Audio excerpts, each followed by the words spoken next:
গাছ লাগান।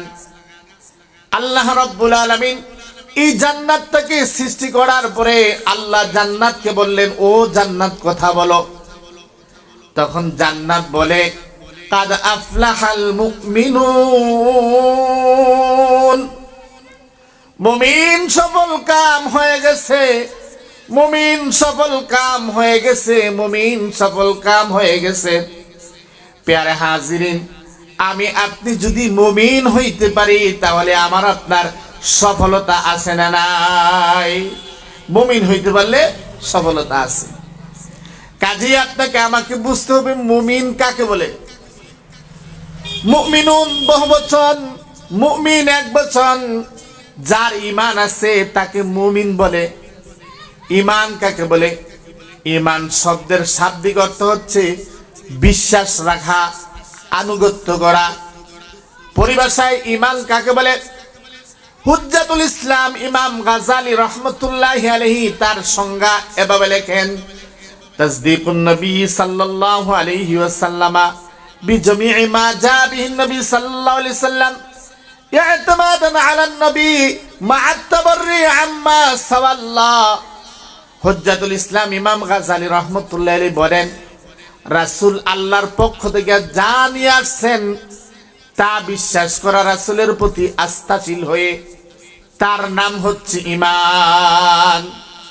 রাসূল আল্লাহর পক্ষ থেকে যা নিয়ে আসছেন তা পুঙ্খানুপুঙ্খানুভাবে বিশ্বাস করার নাম কি? ঈমান।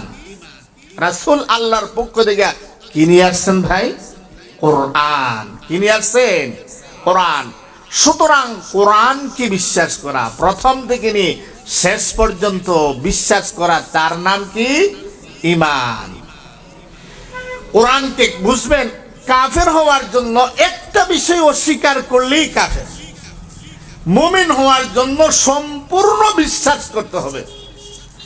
কাফের হওয়ার জন্য একটা বিষয়কে অস্বীকার করলেই কাফের, আর মুমিন হওয়ার জন্য সম্পূর্ণ বিষয়কে বিশ্বাস করতে হবে, তখন আমি আপনি মুমিন থাকবো। প্যারে হাজিরিন, কোরআনুল কারীমের প্রথম থেকে নিয়ে একেবারে শেষ পর্যন্ত বিশ্বাস করার নাম হচ্ছে ঈমান। কেউ যদি বলে আমি কোরআন বিশ্বাস করি, পর্দার আয়াতগুলো বিশ্বাস করি না, মানি না, বলেন তো সে কি মুমিন থাকবে? কেউ যদি বলে কোরআন বিশ্বাস করি কিন্তু সুদের আয়াত মানি না, বলেন তো ঈমান থাকবে? কেউ যদি বলে আমি কোরআন বিশ্বাস করি, হজের আয়াত মানি না, তার কি ঈমান থাকবে? ঈমান থাকবে না। ঈমান হইতে হলে ইমাম গাজালি রাহমাতুল্লাহি আলাইহি বলেন, কোরআনুল কারীমের প্রথম থেকে নিয়ে একেবারে শেষ পর্যন্ত সমস্তটাই বিশ্বাস করতে হবে, তার নাম হচ্ছে ঈমান। তার নাম কি? ঈমান। এখন রয়ে গেল হাদিস।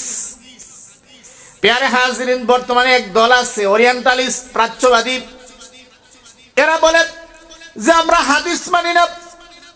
হাদিস এখন মানতে হবে কি হবে না?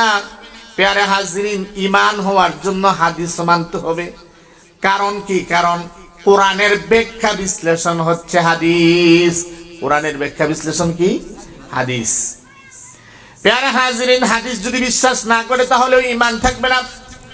হাদিসকেও বিশ্বাস করতে হবে।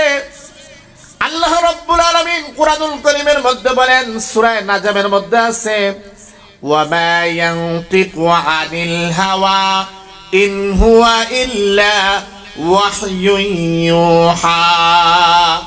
রাসূল নিজের পক্ষ থেকে কোনো কিছু বলতেন না যতক্ষণ পর্যন্ত আল্লাহ রাব্বুল আলামিনের পক্ষ থেকে কোনো অর্ডার না হয়। আল্লাহ রাব্বুল আলামিনের পক্ষ থেকে যতক্ষণ পর্যন্ত কোনো ওহী না আসে ততক্ষণ পর্যন্ত রাসূল কোনো কিছু বলতেন না। এ কারণে কবি খুব সুন্দর করে বলেন, মুহাম্মদ হরগিজ না গুফতা তা না গুফতা জিব্রাইল, জিব্রাইল হরগিজ না গুফতা তা না গুফতা রব্বে জলিল। মুহাম্মদ সাল্লাল্লাহু আলাইহি সাল্লাম ততক্ষণ পর্যন্ত কোনো কিছু বলতেন না যতক্ষণ পর্যন্ত জিব্রাইল কোনো কিছু ওহী নিয়ে আসতেন না, আর জিব্রাইল তখন পর্যন্ত কোনো কিছু বলতেন না যতক্ষণ পর্যন্ত আল্লাহর পক্ষ থেকে কোনো হুকুম না থাকতো। সুতরাং কোরআন শুধু বিশ্বাস করলে হবে না, কোরআনের সাথে সাথে হাদিসকেও বিশ্বাস করতে হবে। কেউ যদি বলে আমি হাদিস মানি না, তাহলে সে নামান্তরে কোরআন মানে না। কোরআনুল কারীমের জায়গায় জায়গায় আল্লাহ রাব্বুল আলামিন হাদিসের প্রতি, কথার প্রতি ইশারা করেছেন। এমনি ভাবে কোরআনুল কারীমের অন্য জায়গার মধ্যে আল্লাহ বলেন, ওয়ামা আতাকুমুর রাসূলু ফাখুযু ওয়ামা নাহাকুম আনহু ফান্তাহু। আল্লাহ রাব্বুল আলামিন বলেন, আমার হাবিব যা নিয়ে আসছেন তা তুমি ধরো, ধারণ করো, আর আমার হাবিব যা থেকে নিষেধ করেছেন তা থেকে তুমি বিরত থাকো। রাসূল কি নিছেন? কোরআন নিছেন, হাদিস নিছেন। রাসূলের কথা আপনার হাদিস। প্যারা হাজরিনের কারণে কোরআনের সাথে সাথে হাদিসকেও বিশ্বাস করতে হবে। প্যারা হাজরিন, নামাজের কথা কোরআনে আছে, আছে কিনা নাই? নামাজের কথা কোরআনে আছে, কিন্তু এই নামাজটা আমরা কিভাবে পড়বো? এই যে তাকবীরে তাহরিমার সময় হাত বাঁধতে হয়, হাত তুলতে হয়, এভাবে হাত বাঁধতে হয়, রুকু দিতে হয়, সিজদা দিতে হয়, তাশাহুদ পড়তে হয়। এরকম ভাবে এই যে কাইফিয়তে নামাজগুলো আমরা পড়বো, কোরআনের মধ্যে আপনি বিস্তারিত বিবরণ পাবেন না। কোরআনে শুধু বলা আছে আকিমুস সালাহ, নামাজ পড়ার কথা, কিন্তু আমি আপনি নামাজটা কিভাবে পড়বো তার ব্যাখ্যা বিশ্লেষণ পাইতে হলে আপনাকে আমাকে হাদিস দেখতে হবে। এ কারণে শুধু কোরআন নয়, কোরআনের ব্যাখ্যা বিশ্লেষণ হচ্ছে হাদিস। এ কারণে কোরআনের সাথে সাথে হাদিসও মানতে হবে। যদি কেউ বলে হাদিস মানি না, সেও ইমানদার হতে পারবে না। ঠিক কিনা ভাইয়ের আমার? প্যারা হাজরিন, সাথে সাথে আরেকটা জিনিস আমরা জেনে রাখি, কেউ যদি বলে কোরআন মানি, হাদিস মানি, কোরআন এবং হাদিস সেটা আমি মানিও না আবার অস্বীকারও করি না, এরকম লোক আছে না নাই? এরকম লোক আছে বলে কোরআন মানিও না আবার অস্বীকারও করি না। এরকম যদি কেউ বক্তব্য দেয় তাহলে তার হুকুম কি?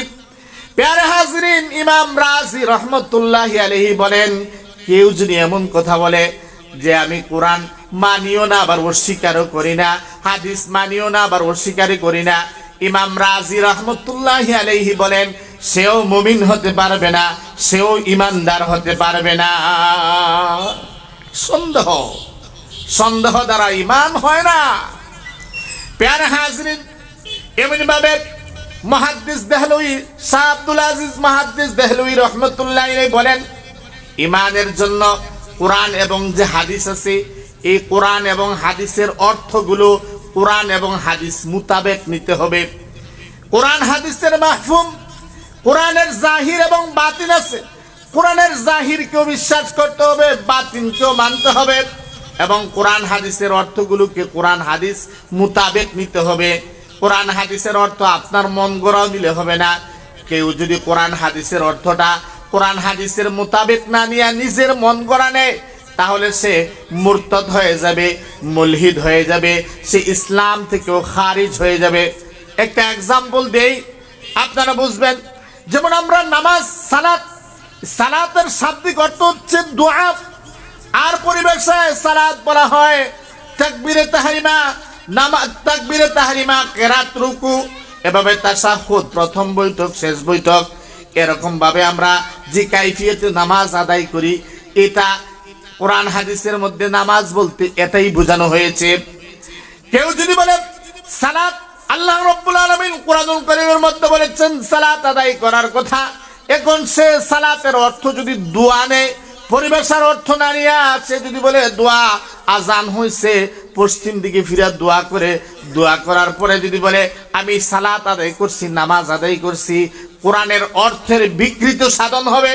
এ কারণে উলামা একরাম বলেন, শাহ আব্দুল আজিজ মুহাদ্দিস দেহলভী রহমতুল্লাহি আলাইহি বলেন, কোরআনের অর্থ কোরআন এবং হাদিস মোতাবেক নিতে হবে। কেউ যদি কোরআনের অর্থ কোরআন এবং হাদিস মোতাবেক না নিয়ে ভিন্ন অর্থ নেয়, কোরআন এবং হাদিসের অর্থ মন গড়া নেয়, সেও ইসলাম থেকে খারিজ হয়ে যাবে, মুরতাদ হয়ে যাবে, মুলহিদ হয়ে যাবে। ইসলামে তাকে 3 দিনের সুযোগ দেওয়া হবে। 3 দিনের ভিতরে যদি সে তার বক্তব্যকে পরিহার করে, তার বক্তব্যকে রুজু করে, তাহলে সে তার বাঁচার অধিকার আছে। 3 দিনের ভিতরে সে যদি তার বক্তব্যকে পরিহার করে না, ইসলামিক স্টেট থাকলে, ইসলামিক রাষ্ট্র থাকলে, তাহলে তার বিধান হচ্ছে তাকে হত্যা করা।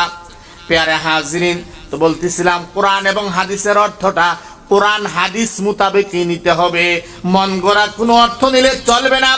এমনি ভাবে কেউ আল্লাহ রাব্বুল আলামিন কোরআনুল কারীমের মধ্যে বলেন কুল আউযু বিরাব্বিন নাস, এখানে যদি আমরা কুল আউযু বিরাব্বিন নাস, আল্লাহ রাব্বুল আলামিনের কাছে আশ্রয় চাইতেছি শয়তানের মারদুদ থেকে, এই জায়গার মধ্যে তরজমা যদি তুলে কুল আউযু বিরাব্বিন নাস, রবেও নাছে আল্লাহ নাছে, এরকম তরজমা যদি তুলে মুহাদ্দিস দেহলভী রাহমাতুল্লাহ আলাইহি বলেন সে মুলহিদ মুরতাদ হয়ে গেছে।